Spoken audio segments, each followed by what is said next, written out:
How did you feel about the show coming to an end? It was devastating. But that fighting and that constant bickering and everything, we did hate each other and love each other and want to slap each other around.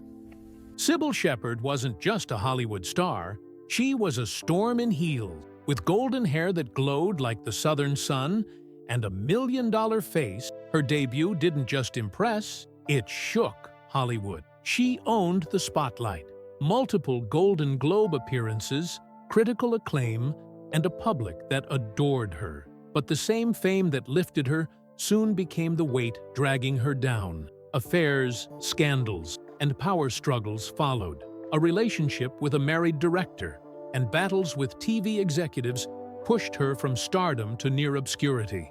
Then came the hardest fight, off camera. Skin cancer brought unbearable pain, and the silence of fame fading turned into loneliness. Once too famous to fail, she became too infamous to be forgiven.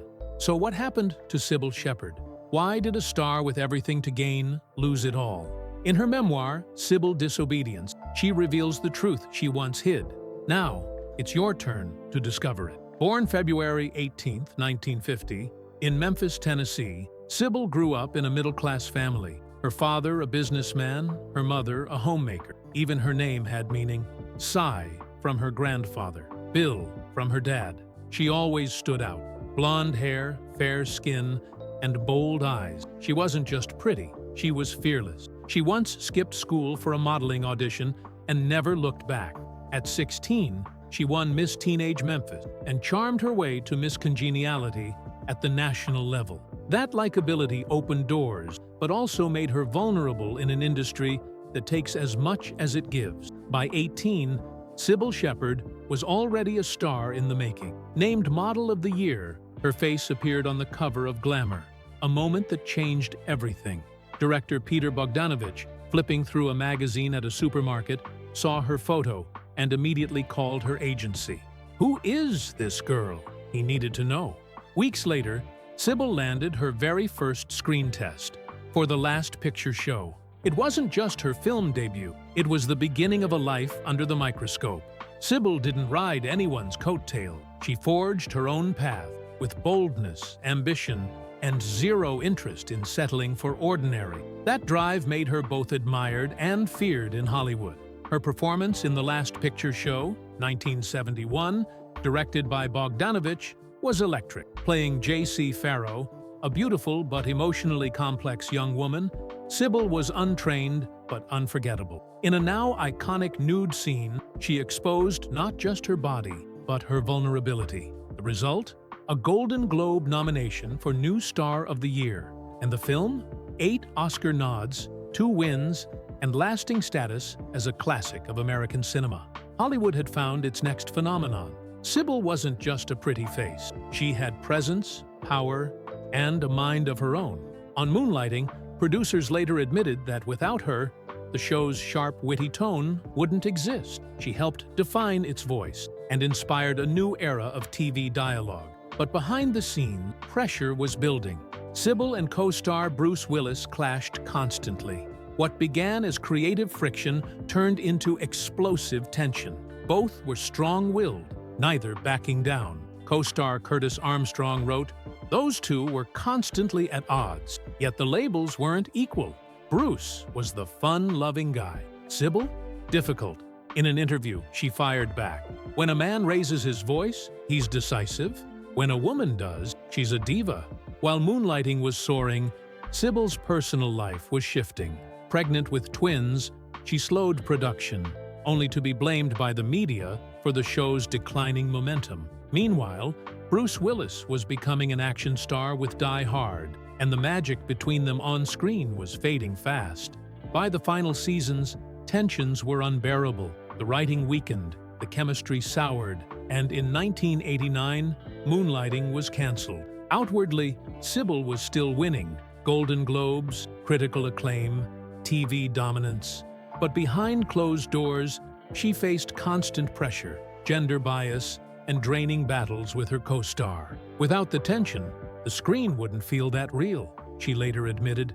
But the emotional toll was heavy. The brighter the spotlight, the darker the shadow behind it. In 1995, Cybill returned with a show named after herself, Cybill. This time, she called the shots. The sitcom followed an aging actress navigating rejection, single motherhood, and a brutal industry. That character was me, she confessed, saying everything I used to hold back. It struck a chord. Cybill tackled themes rarely seen on TV: aging, sexism, motherhood, and loneliness, with biting humor and feminist fire. Critics hailed her as the Lucille Ball of the 90s. The show earned her a 3rd Golden Globe, 12 Emmy nominations, and a spot in CBS's top 20 shows. But behind the success lay betrayal. In 2018, co-star Christine Baranski revealed the real reason for the show's abrupt cancellation. Cybill had rejected a sexual advance from CBS CEO Les Moonves. After she declined his offer for a ride home, he began interfering with the show, then canceled it entirely. Years later, multiple women accused Moonves of misconduct, and he resigned in disgrace. Cybill never got an apology, but she never asked for one. "If I had said yes, maybe Cybill would have lasted longer," she said. "But I wasn't here to trade dignity for a few more episodes." But Cybill's story was never just about TV. Before moonlighting, she made her mark on film with standout roles in The Heartbreak Kid and Taxi Driver, known for her ability to convey icy restraint. After taking time off for motherhood, she eased back in with roles on Fantasy Island and later, her TV breakthrough. She also pursued jazz. Her 1974 debut album wasn't a hit, but it showed her artistic soul, committed, timeless, and trend-proof. Even after Cybill was canceled, she never stopped. She appeared in The L Word as a mother supporting her lesbian daughter, and later in Psych, Criminal Minds, and No Ordinary Family. She kept releasing jazz albums, staying true to her voice, never chasing trends. Her life was never defined by a single peak. It was a series of reinventions, each one proof of resilience. In her memoir, Cybill Disobedience, she reflected on it all. As a young model in New York, she studied art and anthropology and questioned cultural shame around nudity. That belief gave her the confidence to say yes to the controversial role of JC in The Last Picture Show. At the time, her boyfriend warned, "If you do that scene, I'll never marry you." She did it anyway. They broke up. That moment set the tone for the rest of her life. She chose her passion every time. From explosive affairs to soulful heartbreaks, Peter Bogdanovich, Elvis, Don Johnson, Cybill wasn't chasing fame. She was chasing something deeper: meaning, connection, and truth. Often messy, sometimes painful, but always real. Cybill's marriages reflected a familiar pattern: searching for security, but haunted by past wounds. Her first marriage to David Ford ended in infidelity, leaving her with full custody of their daughter, Clementine, and a deepened sense of loss. Her second marriage, to chiropractor Bruce Oppenheim, offered hope for stability, but fame and inner turmoil pulled it apart within years. In her memoir, Cybill Disobedience, she faced it all with striking honesty. She wasn't sorry for the wild years or the reckless choices. She refused to apologize for living boldly. But over time, it wasn't chaos that defined Cybill. It was motherhood. The pain of broken relationships softened into purpose as she raised her children. Parenthood became her anchor, her reason, her redemption. After the end of her second marriage and several failed engagements, Cybill turned inward. She found strength in faith and peace in solitude, something she never quite had in her youth. Love, she realized, wasn't just about passion, it was about endurance. And the deepest, most lasting love she knew was the one she had for her children, her friends, and, eventually, herself. Even as Hollywood moved on, Cybill carved out a quieter, more meaningful life. She stopped chasing the spotlight and started embracing her scars. Her later years weren't free of struggle. She battled skin cancer and lived for years with undiagnosed pain from IBS. But instead of hiding her pain, she spoke out, breaking taboos around women's health and aging. She became a voice for women dealing with invisible burdens, refusing to let shame silence her.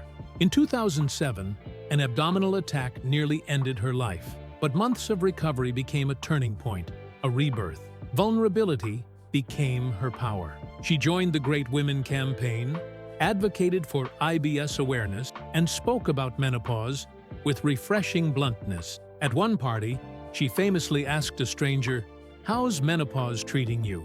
She didn't care if it made people uncomfortable. She knew the silence around aging was far worse. In these candid conversations, Cybill gave women permission to be real, to hurt, to age, to speak up, and to live without shame. At 75, Cybill Shepherd's story is far from over.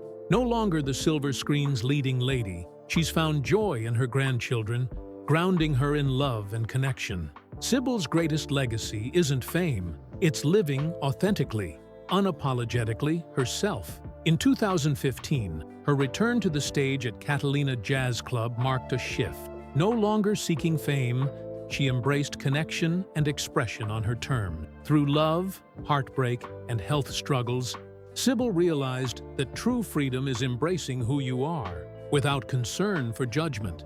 Cybill's journey, full of love, mistakes, and resilience, teaches us that it's never too late to be true to yourself. She finds joy in her family, health advocacy, and music, never seeking validation from Hollywood. Her openness about her battles with IBS and skin cancer has made her imperfections a badge of honor, proving strength lies in rising after every fall. Her memoir, Cybill Disobedient, reveals a life lived fully, messy, defiant, and breathtakingly honest. Cybill Shepherd inspires us to live authentically, embracing vulnerability and joy at any age.